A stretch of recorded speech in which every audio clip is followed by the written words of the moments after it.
this is working. Okay, I've not done this, I think, in a couple of weeks, but I've not had the time to actually tell you guys. A couple people were asking me, Cody, how'd the fight go? How did the championship fight go? Well, I'm going to tell you what happened during the fight. Everybody was hyped for this event because this was single-handedly the biggest fight that anybody has seen in that gym for years. So this was a pretty important fight. And this was single-handedly my most important one yet. Because this one determined whether I became the champion or I lost for the first time. And everybody was voting the fact that I was lost. And even I was like, yeah, no, I'm probably going to lose. This dude's a champion. Okay, this dude is a champion. He's not just some rando that many people have been saying, oh, well, there's this and that. And it's like, yeah, I know that. It's like, I know this guy is not, he's not new to this. He's done this. He's been the champion for months. So I prepared for the fight, and when I had told, oh yeah, this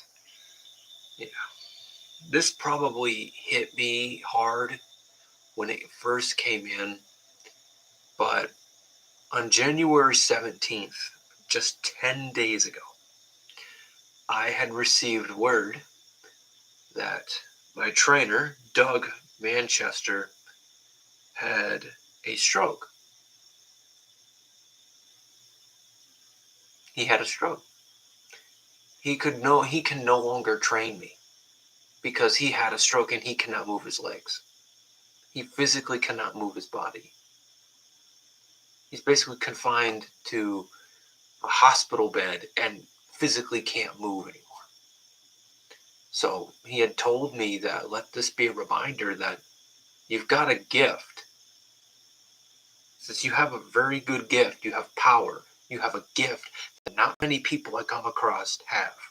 He says, and I want you to use that gift to win this match. He says, I want you to win this match. He says, it doesn't have to be for anything else. He says, I just want you to win this match. Whatever you think that you want to win this match for, he says, you go ahead and do it. So the match begins. He comes in. Dave comes in. He's ready to go. He's ready to go, and he's ready. He's limbering himself. He's loosening. He's making sure he's ready. Then I come in, and I just basically give a death stare. Because at this point, what do I have to lose? I've got nothing else to lose. My trainer knows I can win, and he says, don't stop until you do. So obviously, I have nothing to lose in this situation other than the match. This guy could lose the championship and could lose a lot of opportunities if he loses this match. Now, granted, this opportunity doesn't just come by. This is done for a reason. I don't know what's going on or what had happened, but from what I've learned after the fight, and you'll learn what happens in the fight. First round comes in. Both of us were looking pretty confident. We were both very confident. And that's what I was shocked about. We were both confident that we could win this fight. And we fought like we could win the fight. And for the first part, people didn't know who was winning. Because every single time he hit me, I had hit him with a power hook every time. And I kept hitting him with these power hooks, a right and a left and an uppercut, hit another right. And he kept hitting me with long-range jabs, and he kept that. Well, eventually his size gave way very quickly. He wasted so much energy trying to knock me to the ground that by the time he had realized that I was already waiting for him to lose his energy, I was at this point thinking, I'm going to do the same thing I did with everybody else. Let them waste their energy, and I'm going to come in guns blazing and just knock him to his feet. Knock him completely off his feet, hit him on the ground. Well, it appears that strategy would come out in my favor, but not without some heavy, heavy punishment.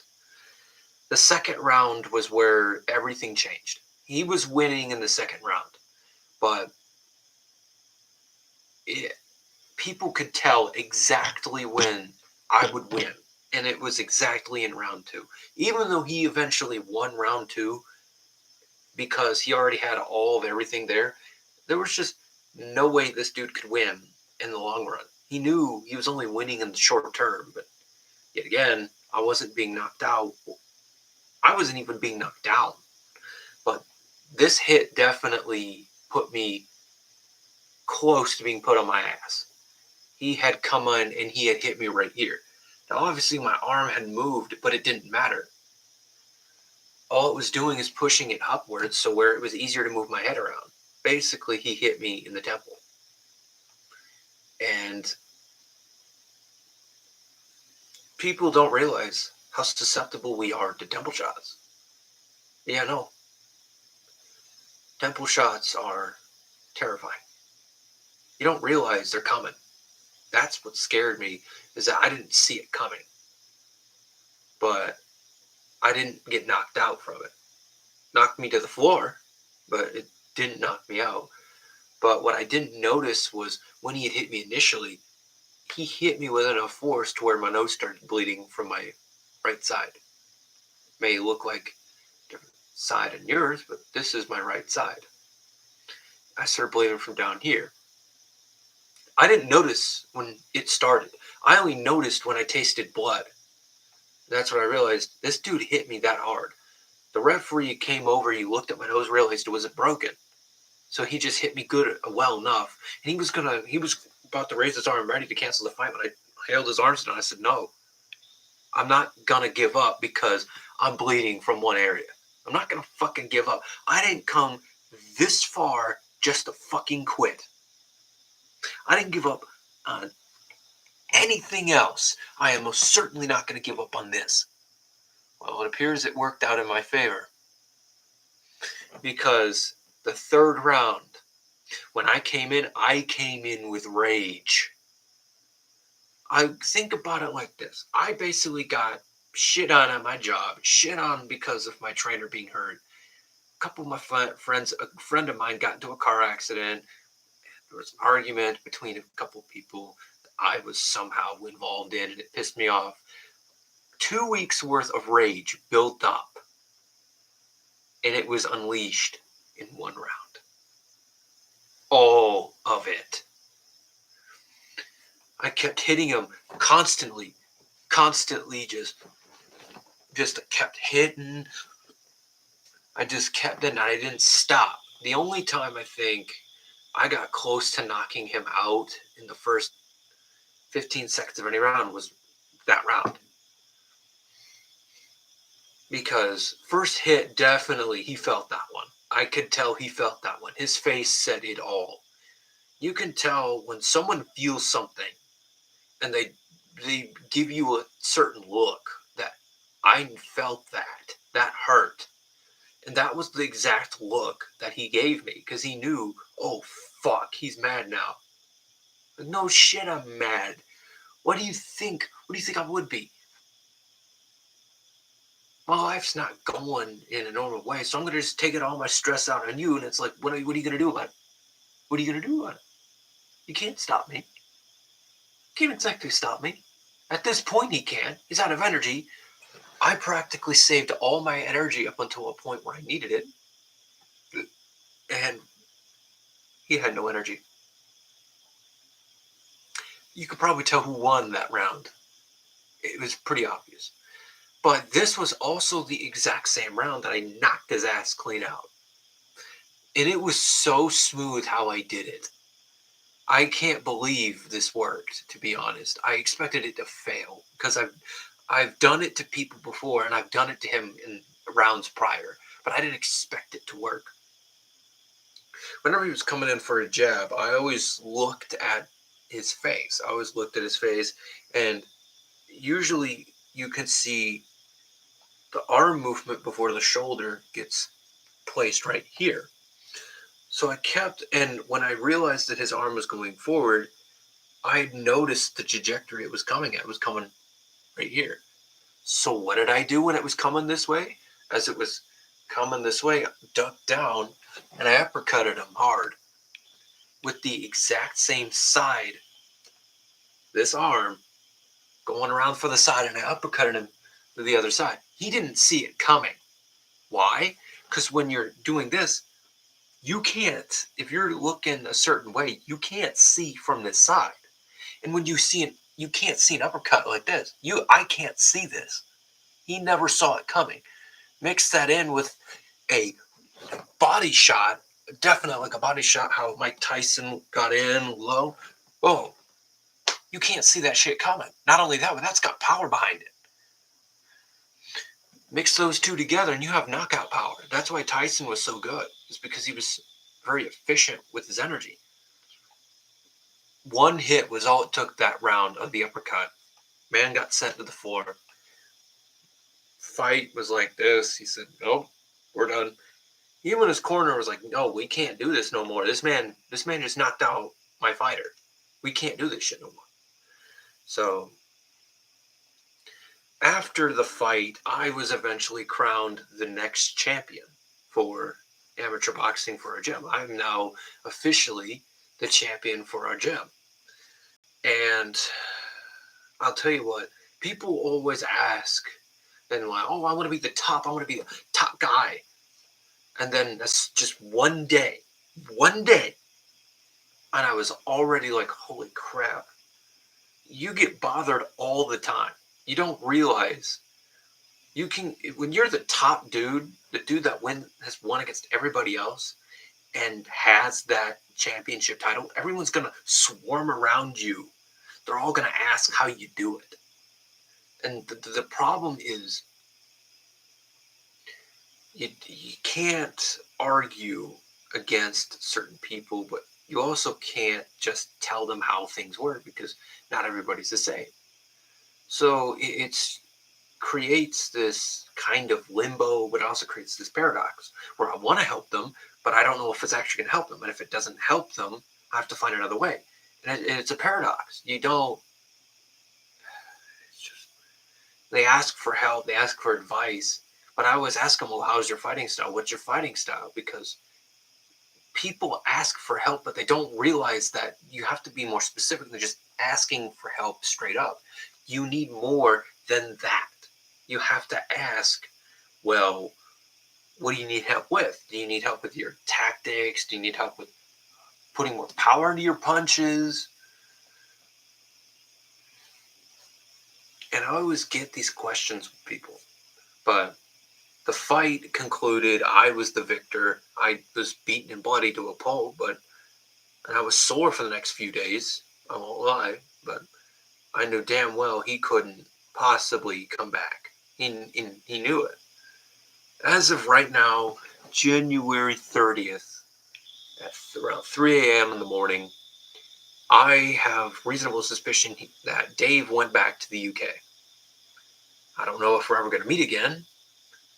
Not certain of that. I'm very certain we're probably never going to meet again. But it is what it is. Dave, if you're watching, but I just,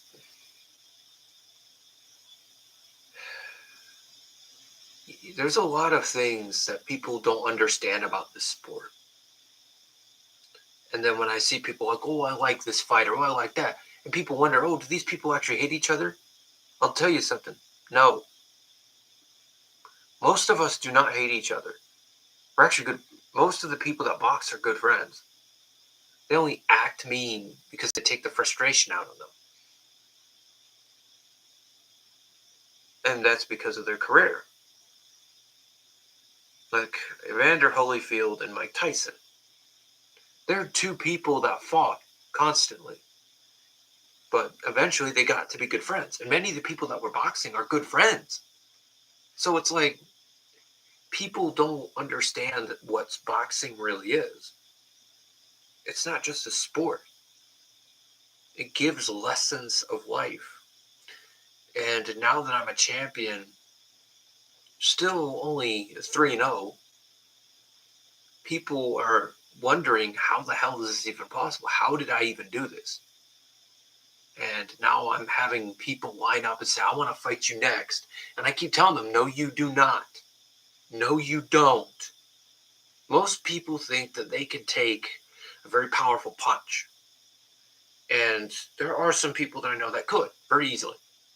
But not the punches I throw. And another people is like, oh, how do you throw so powerful punches? He says, I've seen dudes that are 5 times your size that can punch like 600, 800 pounds of force, yet you can punch with 11, 1200. I said, the difference is genetics. See that big person, yeah, they're big, but that's about all they've got in terms of punching power. With me, there's a different story. I have a decent weight, and I've got family members that have strong hands that you have used them in the past to lift, to grab, and to bend things. And that includes me.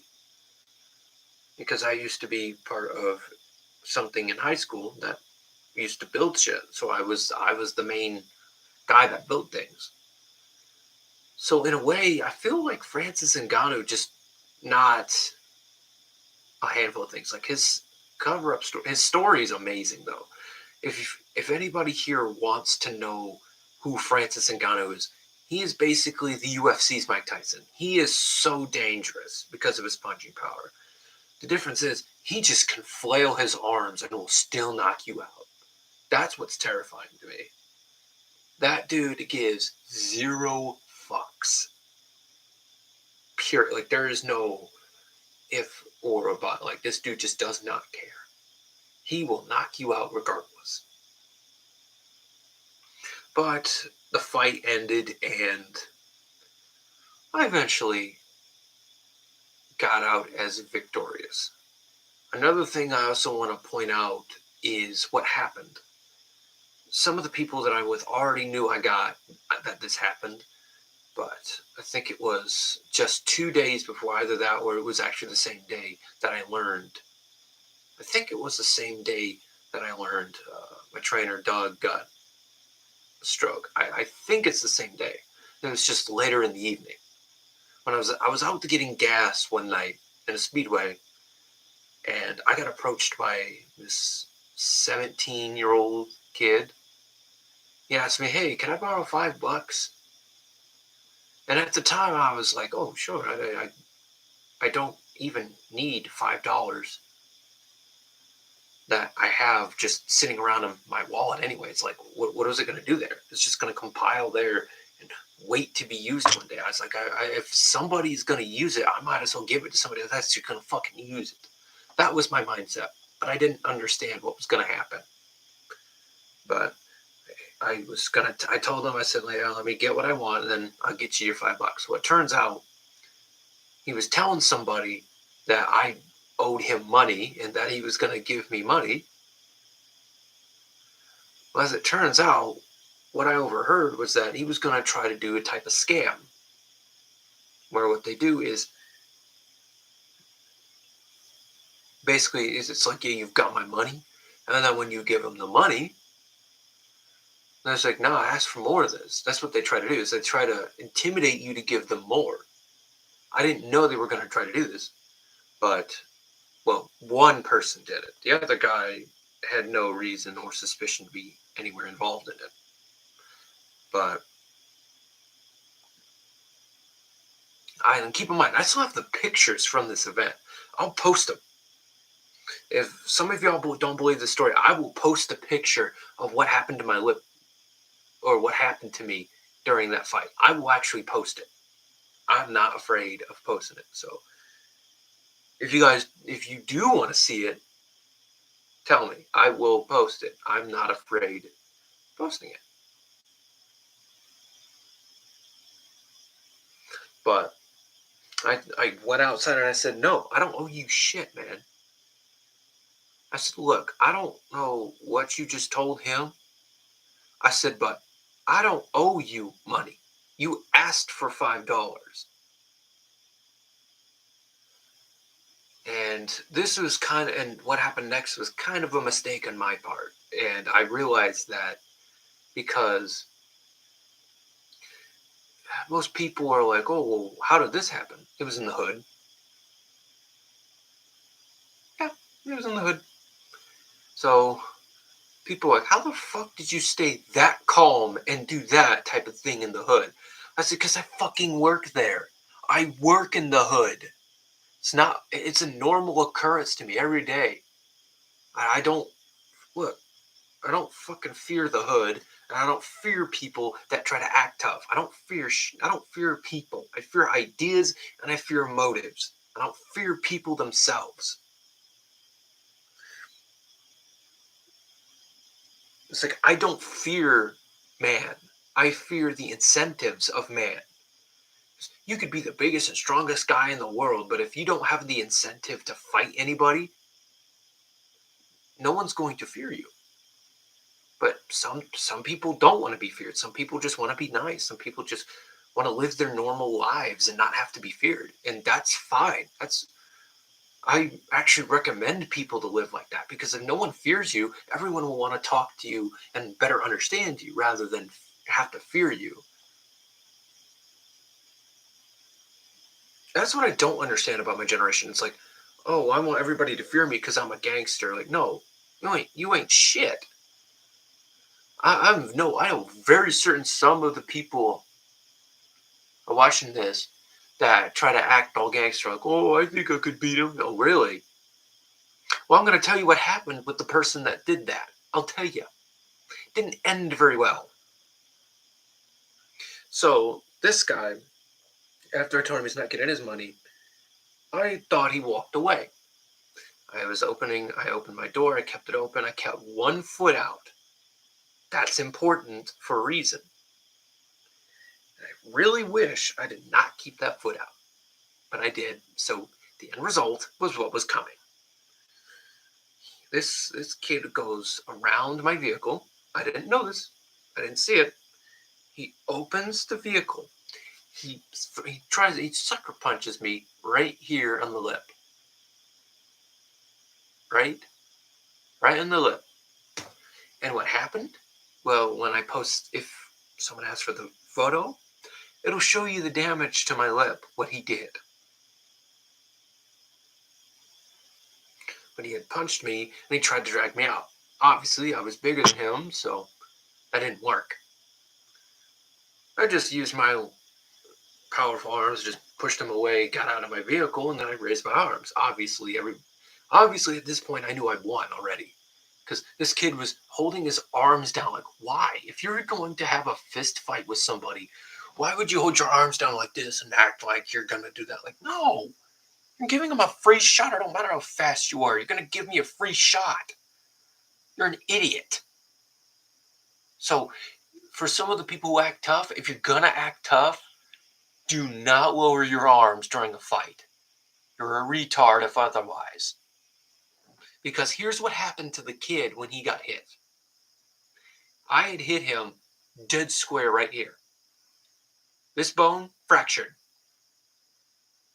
I'd hit him with one knuckle. And there will be pictures that I could show. This was red. My knuckle was red for 2 days because of this. He practically broke. I fractured his face. Oh no, that's not it. When he fractured the face, he grabbed it here. I hit him on the other side. Fucking moron. Like, if you're gonna fight me, at least fight me like an actual boxer. Don't half-ass it and then flinch when I'm coming in with actual hits. Don't fucking do that.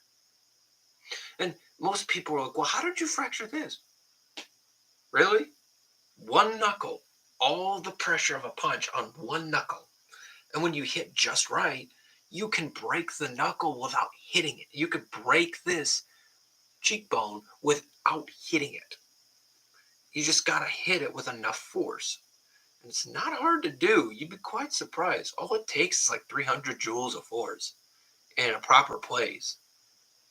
And here, most people are like, oh, well, 300 joules. Yeah, if you hit with one knuckle with 300 joules, and one knuckle's less than a square inch. So you're basically putting the equivalent, I would say the equivalent force of like a bullet. And you're hitting them right here. That's why it broke. I basically hit him with the force of a bullet.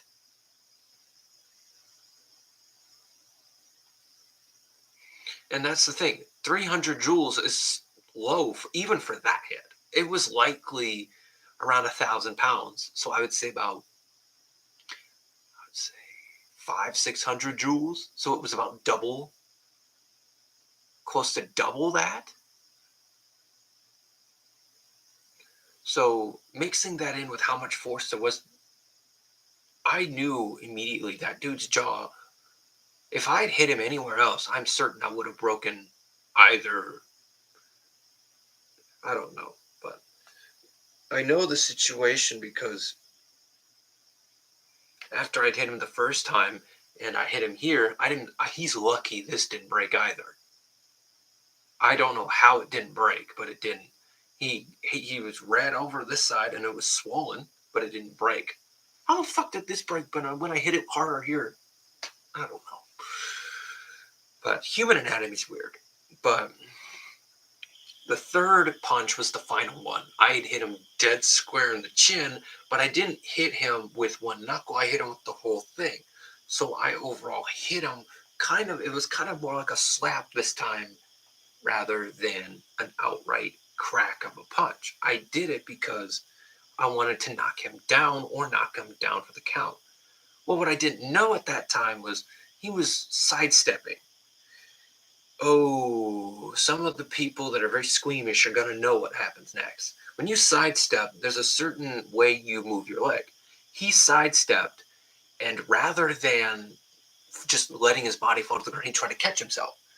Well, he tried, and as a result, he broke one of his legs because of the sheer amount of force that he was thrown with. Yeah, broke his fucking leg. And I was not really surprised that happened. When you do boxing as much of a sport as I do it, you'll learn very quickly. Things do not add up entirely. This event was just hectic.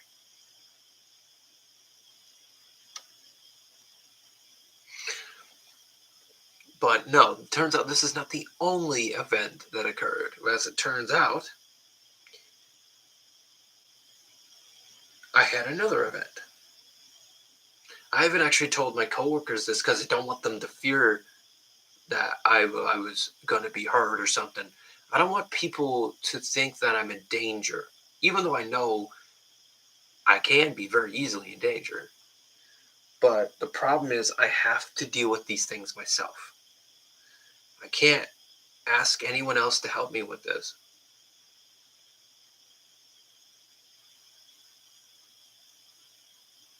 Well, the second thing was recent. Like this is within a couple of days of today. So this is recent.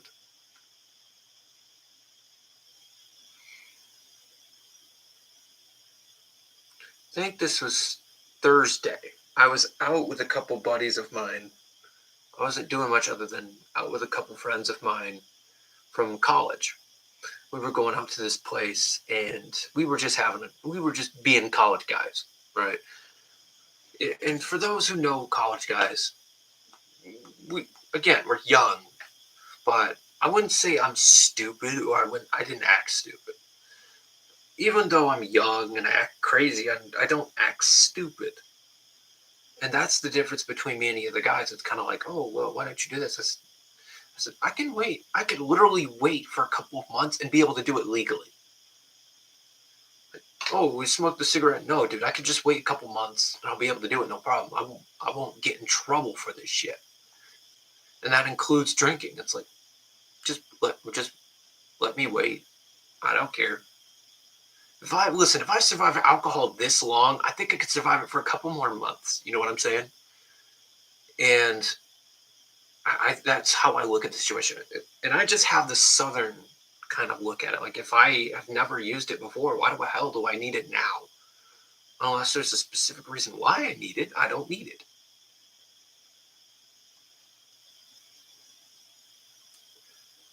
Well, one of my friends was out and we were driving around having a good time, and we were going to this bar and grill. I think it was an Applebee's. It was an Applebee's. Yeah, I can recall it was an Applebee's because of how the doorway was made.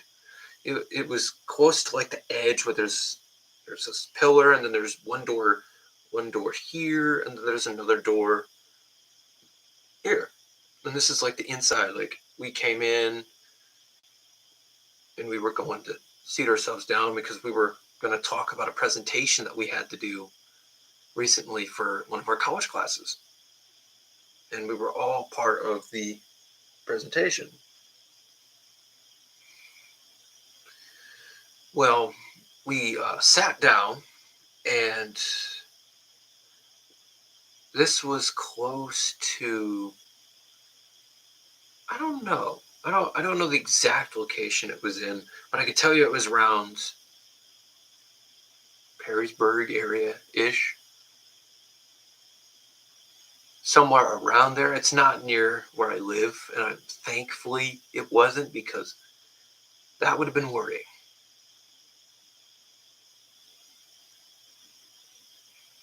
But I can recall this very well because I don't know, you can't see it no more. My wound's gone. But I had a wound right here for a few days.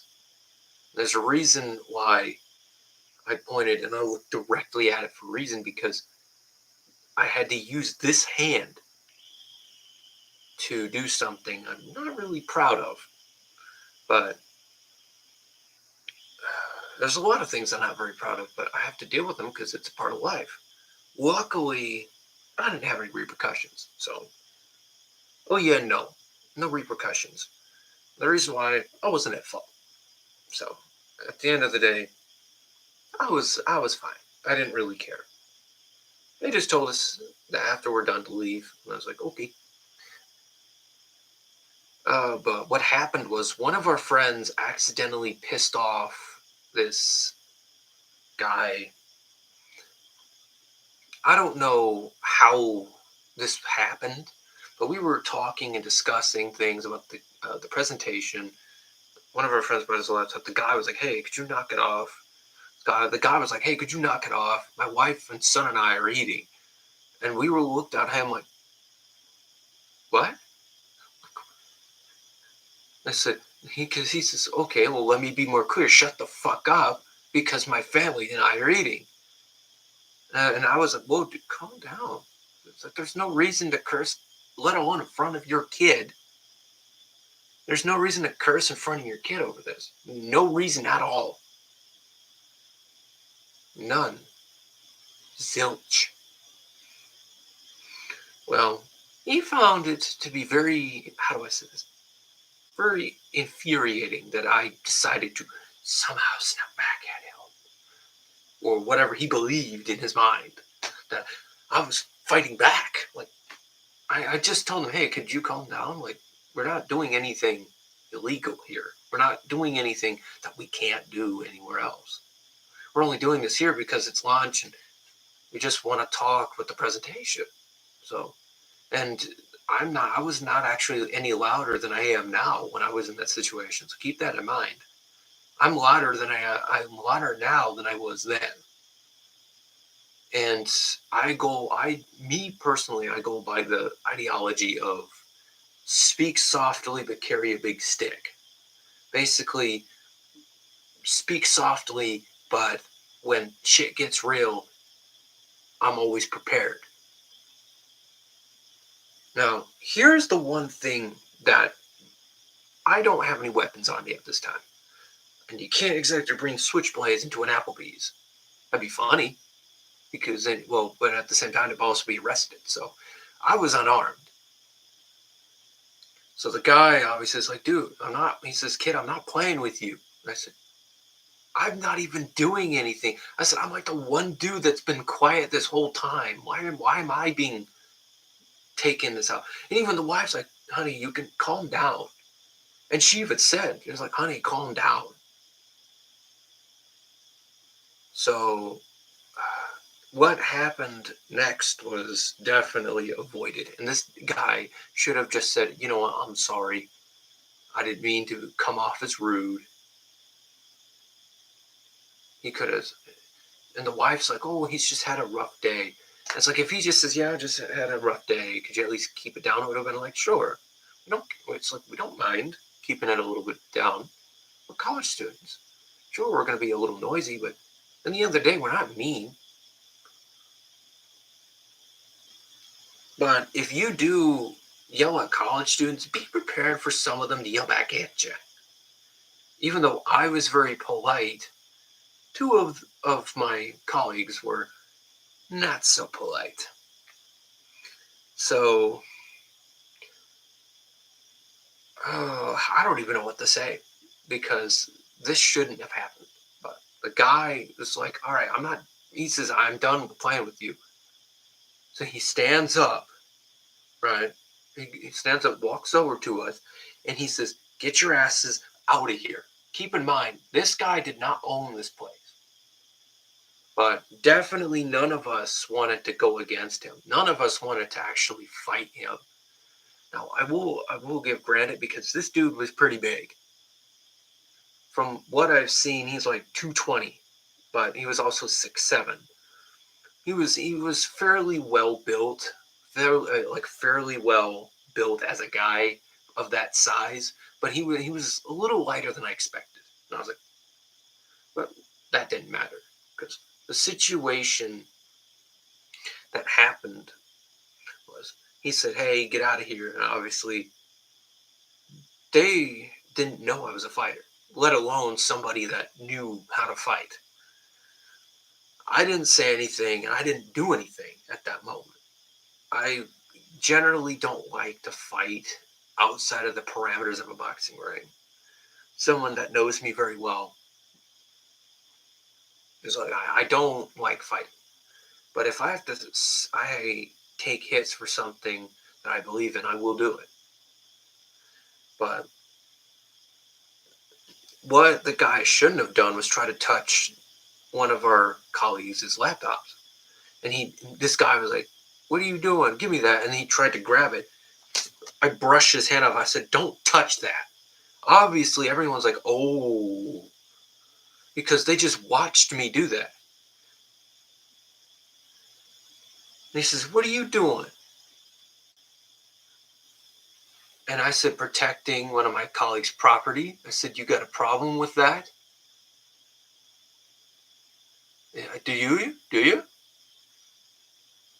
Obviously, you can clearly tell by the camera, it's like a death stare.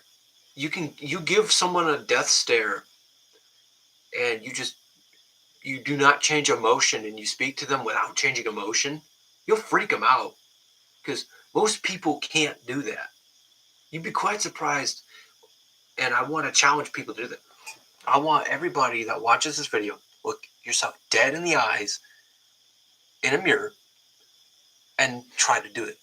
You can't do it without moving your body purposefully, or not purposefully, or even accidentally. Like, you can't do it. And that's the key thing here, is I basically told him, I said, screw off, dude. We're not trying to fuck with you. We're not trying to attack you, but don't go grabbing our shit. Don't go grabbing it. The guy obviously wasn't having any of it. And keep in mind, these guys don't know I'm a security guard. So they don't know I deal with this shit on a daily basis. I deal with this shit on a daily basis, especially if you work in the fucking hood. This shit happens daily. I don't give a fuck. I could give a fuck, man. I really could give a fuck. This shit happens on a daily basis. I could give two fucks if they're mad at me. But the problem is, he started trying to get the guy out of his seat. And I was like, we're not doing that. Obviously, now was the time. I was like, I'm standing up to this guy. I said, he's not going to start forcing us out of this place. It's because he has no right to do that shit at all. He's got no right, got no ability to do that. So I don't know why he's trying that. I don't know why he's doing it. Well, I stood up, and I looked him dead in the eyes, and I said, "No, we're not doing this shit. We're not doing it." I said, "Because I don't care if your child's here." I said, "You shouldn't be going around grabbing people, expecting them not to slap your ass back into the shadow realm." I said, "Because I ain't playing with you, bud. I ain't playing with you." I said, "I've beaten little kids. I really can't call them little, but I've beaten people that are, I've even was training to beat someone about twice my size in a boxing match that I won, by the way." So it's like, "What are you gonna do to me?" And at the same time, he's like in his 30s. It's like, what is he gonna do? Is he really gonna try and attack someone in college over something stupid like this? Well, obviously, he didn't provide enough of a threat to make me punch him, so I used the next best thing. And for those that have been paying attention, my Discord server, I've been taking judo classes, jujitsu classes, and I'm generally going to use those only when the time necessarily uses them. But I've learned in the meantime, there's a way to stun somebody or even outright take them down without throwing a single punch. And I'm not going to tell you because it would ruin the fun. It would ruin the fun of what this move could possibly be. So he got closer. I was like, okay, I'm holding his body back with one arm. I said, "Don't do this." I keep him on. I warned him like 5, 6 times. Like I said, "Don't do this. Don't do this. Do not do this." And the last time I yelled it. I made sure everybody heard, "Don't do this." Did it again. So I used the move straight to the chin, head rattled back, and fell to the ground. But I didn't know at the time is that he had broke 2 of his front teeth. I broke his 2 front teeth. And I didn't know this at the time. He did. I don't even think he knew it at the time. He got his jaw hit so hard that it snapped his teeth into pieces. And I said, "Oh," when I had learned what had happened, because they had looked at him, looked at his jaw, and nothing was wrong. But once they opened his mouth, his 2 front teeth here, half of this one was gone, and about a third of the other was gone. I had hit him that hard with this move. I said, "Oh, I did not mean to do that." Now, luckily, there were witness testimonies said that I was in the right, that I was telling this guy to calm down the entire time. I was telling him, "Hey, we don't have to resort to this," but the guy kept coming to me, so I had no choice. And they all luckily said that I was the guy that was defending the group of people. Rather than getting told off by the police, they had said, "Well, we're lucky that we have people that are willing to fight for those that are near them or with others." He says, "We don't see this very often because all what people like to do now is sue and sue and sue." They said, "Rarely do we see people actually want to fight back and succeed in doing so." And I did this for a specific reason. I didn't want to do this, mind you. I did not want to do this. This is not something I enjoyed doing. But the problem of this moment was I just, it still baffles me that people are this dumb. You know what I mean? Like, this dude had a kid, his wife, and him there, acted like a fool, got laid out like one too. I mean, he got laid out. I've never seen, I do boxing, but even I've never seen a head jolt like that before. And when you hit really hard with a punch, the thing is, a punch travels through the fist. This move, it decreased, how do I say this? It decreased the surface area. Therefore, it increased the pressure hit on him. Not only that, but it also increased the efficiency of said strike. Not only did I hit harder than a punch, but I also had more pressure than a punch.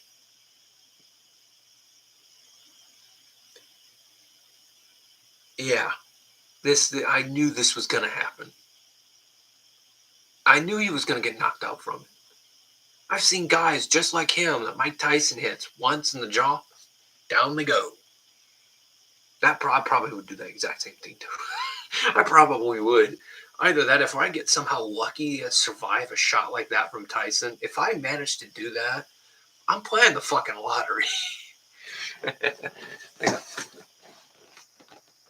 I would play the lottery if I did that. Holy hell. But that's the key thing here is that most people forget. And I want to tell people that are training to become boxers, I say this, be very patient. I say, because people like this are the main reason why the world is fucked up as it is today. No, I'm not going to say that what I did was right. No, morally it wasn't. And the problem was, in that time, morals didn't matter. That guy didn't care that his own son and his wife were there watching him be immoral. I wanted to be the bigger person and just say, listen, we're not moving anywhere, but you can't force us. But when you have someone that's physically trying to drag you out, that's a different story. Because at that point, they're willing to get physical with you. So I always ask people, so at what point do you consider being physical back? At what point? There's a lot of things that I'm very, very confused about when it comes to this.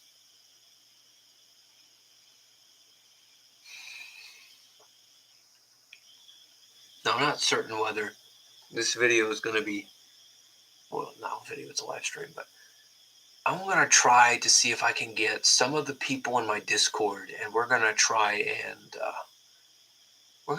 and see if we can begin playing games in my Discord server, because obviously it's dying already. And I was like, shit, it's already dying? It's barely been put out, and all of a sudden now it's just beginning to vanish from everything else. But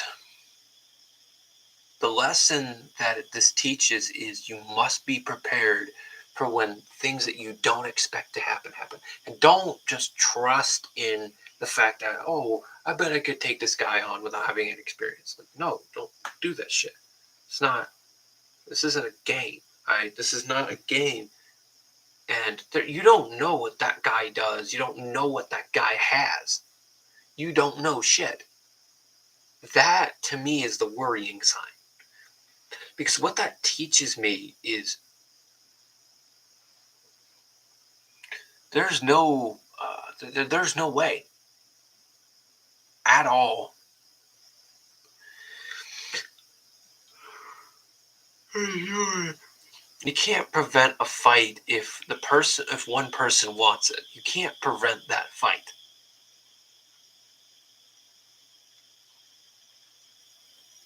That's the issue, is that if just one person wants that fight, they're going to get that fight, and they're going to get it through any means necessary. And that's the problem. Is that, sure, you can be nice and as clever as you want, but at the end of the day, if that person wants to fight you, there's two things that you need to do that I highly recommend people of my generation. First is try to de-escalate. Don't act tough. Don't act that, because if that person's actually a good fighter, in this instance, let's say I did it. Let's say I was telling them off or telling them to fuck off, or I was going to throw them out myself. Most of my own teenagers would be like, oh yeah, I think I could take this guy on. Then realize very quickly, shit, I can't take this guy on. I cannot do that. And you want to know why? Because many of them have this idea in their minds that if they just flail their punches like they're fucking gorillas, banging their chest, thinking that's gonna scare off a fighter, you really need to think twice. We deal with these people on a constant basis. And I dealt with that already. Remember the first guy? Yeah, he was trying that shit. That didn't end too well, did it? No, it did not. So, I really don't know what else to say other than stupidity and the fact that I'm likely going to try to start a gaming YouTube channel. Either that or I'm going to use this channel as the gaming YouTube channel. Because I just want people to feel better about themselves, not just, learn how to defend themselves, but also to feel better about their capabilities as a human being.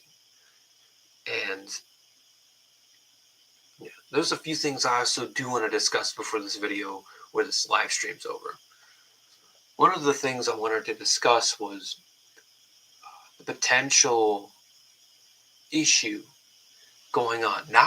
And people are like, oh, well, what do you mean about potential issue? Going on in the world. And I'm not talking about the Russo-Ukrainian war. I'm not talking about that. I'm talking about the potential conflict that could be sparked in the Middle East right now. Many people are like, what are you talking about? Well, Iran was attacked all over its country, and I mean all over. They've got dozens of places that were attacked at once.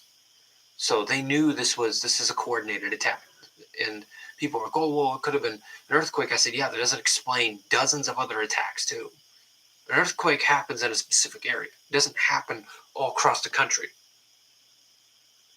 So that definitely gave them a pretty big red flag, like, hey, something attacked us. Our entire country had this exact same issue as per the other parts of this country. Something's happening. Well, Israel, I don't know about this situation. I'm not going to say anything on my opinion, but I'm just going to tell you what's going on. And I think this is important because this could definitely lead to World War III. And people are like, oh, well, how's that? Just listen, because this is important. People say, oh, well, how could a Ukrainian war lead to World War III? These are the same people that are thinking, oh, well, Joe Biden's leading us to World War III. I don't think he's doing that. For as much shit as I give that guy, that old fuck, I don't think he's leading us to World War III. I think Russia's just being a fucking crybaby. I think that's all it is. It's Putin being a crybaby. His people are paying the price because he doesn't want to fucking learn that, hey, Russia's not as powerful as it used to be. But what I'm trying to say is they believe Israel was behind the attacks, and they found that there were drones in the sky when these attacks took place. Now, they don't know if they were Israeli drones. Could have been. But they're completely ignoring the fact that the U.S. also has drones. But I'm not saying we did it. I don't really think we did it. What reason do we have to fucking start a war with Iran? Like, sure, we don't like them. But I'm pretty sure we would know not to fuck up like we did in Iraq. I'm very certain we wouldn't do this shit for this. I don't think we'd do it. And I think that's the key point here is we wouldn't do it. There's no reason to. We have no reason to do it. But during all this trouble, the U.S. was like, no, we didn't do this. We even said, we straight up didn't do this. Here's the evidence. So the Iranians cleared us off right immediately. But Israel declined to comment. For those that don't understand what that means, that generally in the international politics world is an admission of guilt. That's a problem. Because most countries that refuse to comment on another, it's an admission of guilt. Because why would they not say anything? You know what I'm saying? If they didn't do it, why would they not say, hey, we didn't do this? We're willing to let you search our country. We didn't do this shit. But the fact that they chose not to say a damn thing really terrifies me. Because it tells me two things. Either the American government's trying to hide the fact that Israel did it, or Israel did it and America doesn't know how to respond. Either one, that's bad. Very, very bad. Because people were like, well, how does Iran lead to World War III? Iran is a staunch supporter of Russia. You could start to see where this is going. And if China knows that the U.S. is going to try to do something, or Israel is going to try to do something with Iran, China's going to start flooding Iran with weapons, supplies, munitions, make them more reliant on the Chinese government. That would force America to do one of two things.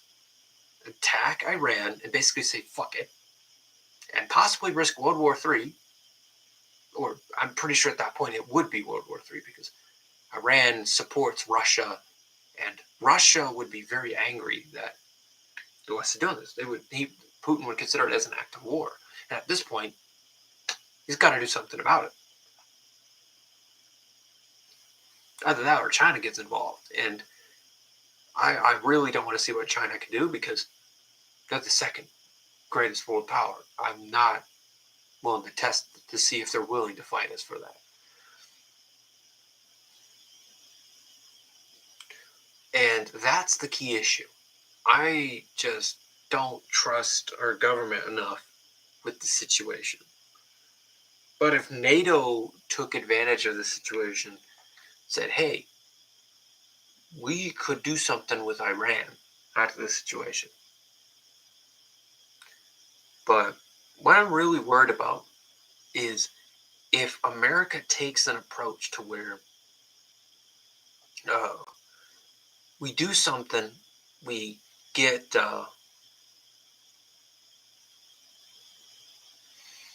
if we get Israel to do enough stuff, I fear that we would automatically be causing our own issues. We're going to eventually cause our own issues because we're funding our allies so much. And it just becomes a political issue. It no longer becomes an economic, it becomes a political issue. That's the issue that I'm seeing, is that with how things are going in the world, if this shit continues, we are going to be seeing World War III. I'm just going to be honest with you. We're going to be seeing World War III if this continues, because and if that's the case, I'm pretty much getting drafted. There is no contest. My history of health being pretty fucking healthy is going to stand out like a sore thumb. And they're going to come and by and say, hey, you're drafted. Come over here. We're going to draft you. At that point, you can't say no. Well, I mean, you can, but if you want to risk prison time, then go right ahead. But in my life, I've learned two things. The people that wuss out and say, oh, I'm not going to serve, and oh, I'm not going to do this. What the fuck are you living for then? What's your life? What is your life worth? Nothing. If you have no reason to fight in your life, you have no reason to get up every morning to do the best that you can do, what is your purpose? What? To feel good about yourself? Yeah. There are many ways you can genuinely feel good about yourself. Many of them means improving your life, working out, exercising. Guess what you can do in the military? Work out, exercise, and train. All the things that boost your confidence, boost your discipline. And yet people just say, no, I don't want to join the military because I don't want to kill somebody. Like, that's just part of the fucking job. And in boxing, you beat people up. To my mind, they're both violent. But at the end of the day, they both have rules. And you have to follow the rules or you're going to get removed from service. Simple as that. But that's what I'm trying to say. It's like, I don't understand people that are like, oh, I don't want to fight for my country. Why? Why wouldn't you? What other purpose do you serve? Fighting for the police? Those same people that don't want to fight in the military claim that they're against African Americans and shit like that. But you know what's funny about that statement? In the area where I live in, there are more black officers than white. I'm not kidding. How can the officers in our area be racist if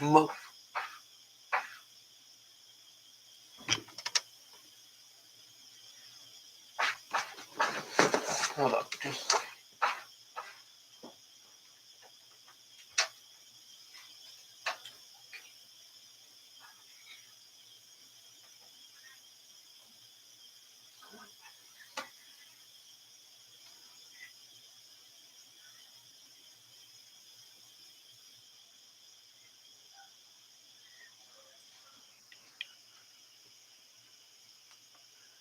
Yeah, well, as I said before,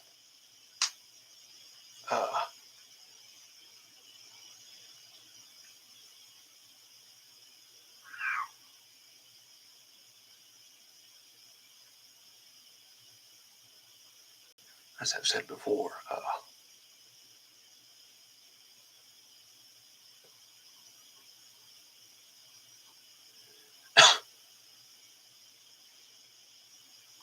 as I said before,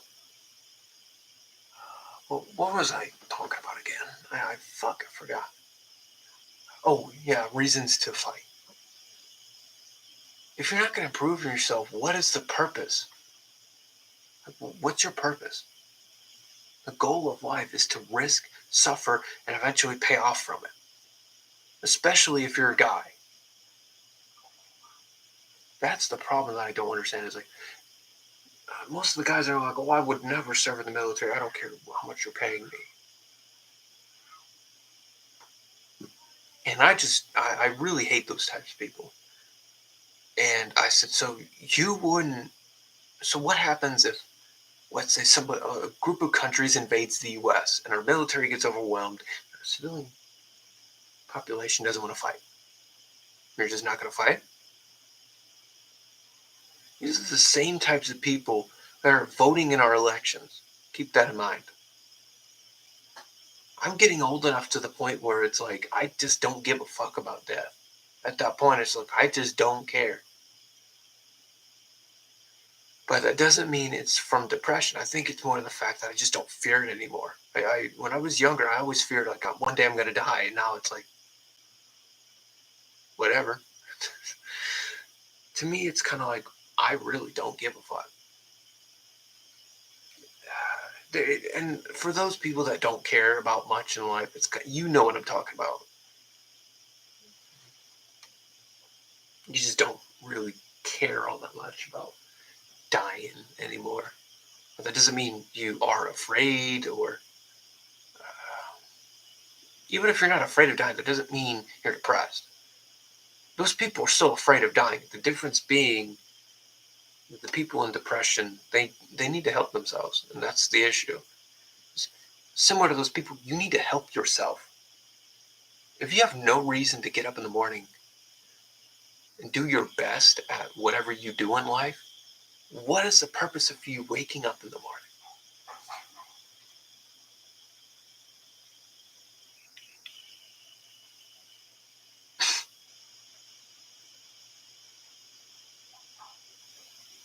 But as I've said countless times before, I'm going to say it again one final time before I just end the live stream. For those people that don't want to serve their country, never say they never will, I want to ask you a question. What would it take for you to do that? And I hate when people say, oh, you couldn't give me anything, or you couldn't do anything to get me to join the armed forces. I ask them why. Many of them are like, oh, it's because it's corrupted. I said, they say, oh, it's corrupted, or I don't know what it is.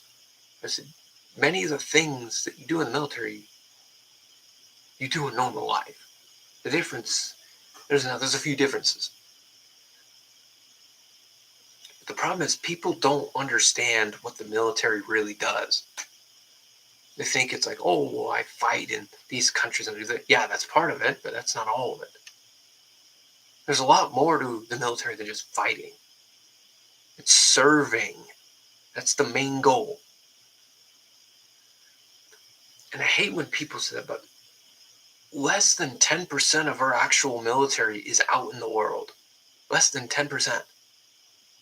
And if we have like a force of 1.4 million, that's less than 140,000 people. That's not a lot. The world military is like 20 something million. How? How is that a lot? That's not a lot at all. But I just, with an adult mindset,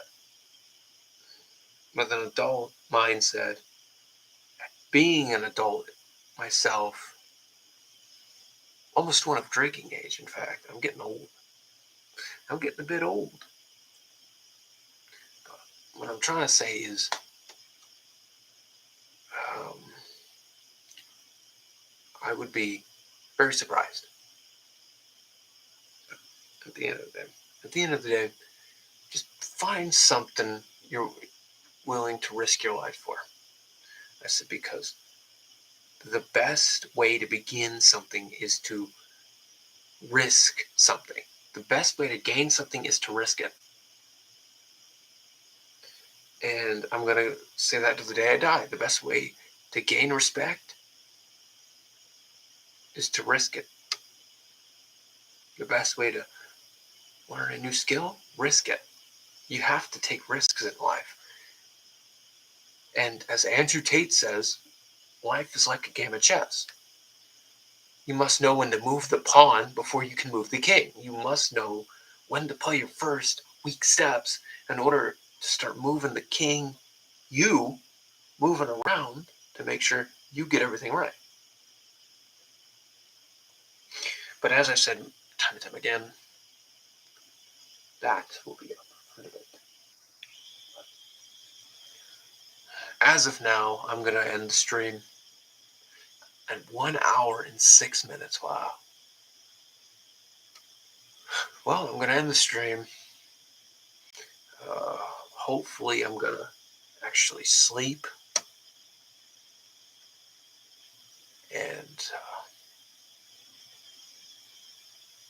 I'm going to try to do whatever I can. It's just, stress, but you know what? I got to deal with it.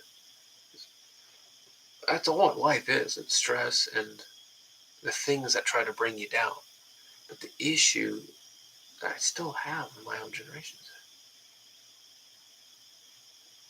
we're so soft. Well, they're so soft. Is that they can't take constructive criticism. We can't, they can't take constructive criticism. You could physically tell one of them, hey, this, or so and so did this, and they said they don't like this, that what you did.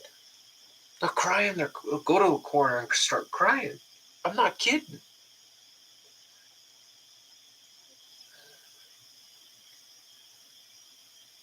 In one of my classes, he asked people the fucking pronouns. Now, granted, the problem that I have with that is I don't have a problem with the pronouns itself, but it just allows weakness. And there are people, well, how is that possible? But the problem is, you don't like what you are. You don't like being a guy. You can easily change to a girl just with pronouns. I'm just a boomer in this type of thing for my own generation. I'm a boomer zoomer. I'm the old crew of the zoomers. I'm one of the old crew. But what I still don't understand it. I don't get it. I truly don't understand it. I don't know if that's my brain talking. I go by factual information.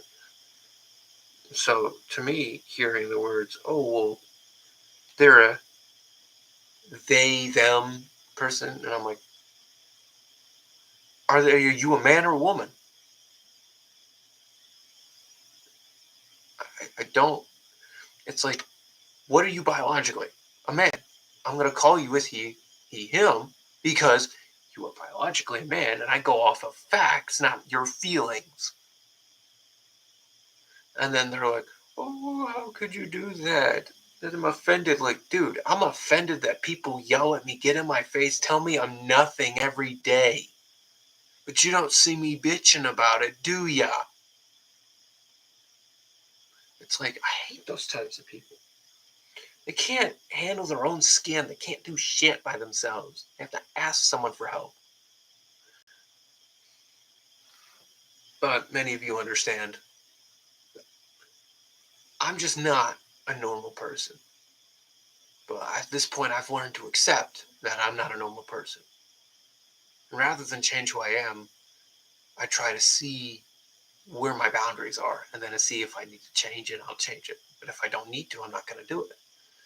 And I think most men forget that you have to have boundaries. You have to have a certain boundary. And when that boundary is crossed, what do? But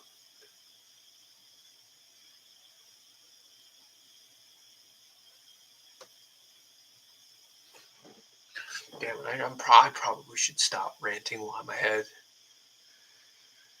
Oh, well, I'm likely going to release a video in a couple of days or probably even tomorrow. But as I always say to everybody, you don't got to subscribe, you don't got to hit the bell, nothing. It would be useful if you could leave a comment talking about things. And now I'm going to start taking story requests where people that want to send in their own stories or send in their own shit. I will now begin. I will now allow you to tell stories, and then I'll screen record it and then send it my channel. Basically, we're going to start having story times in Discord. So it's not just going to be on my account on YouTube, it's going to be in my Discord channel. Not just that, but as I said before, my Discord channel is capable of being got. You can get to the Discord channel. And as I've said before, if you just want the link, I'm willing to provide it. But other than that, okay, nothing else.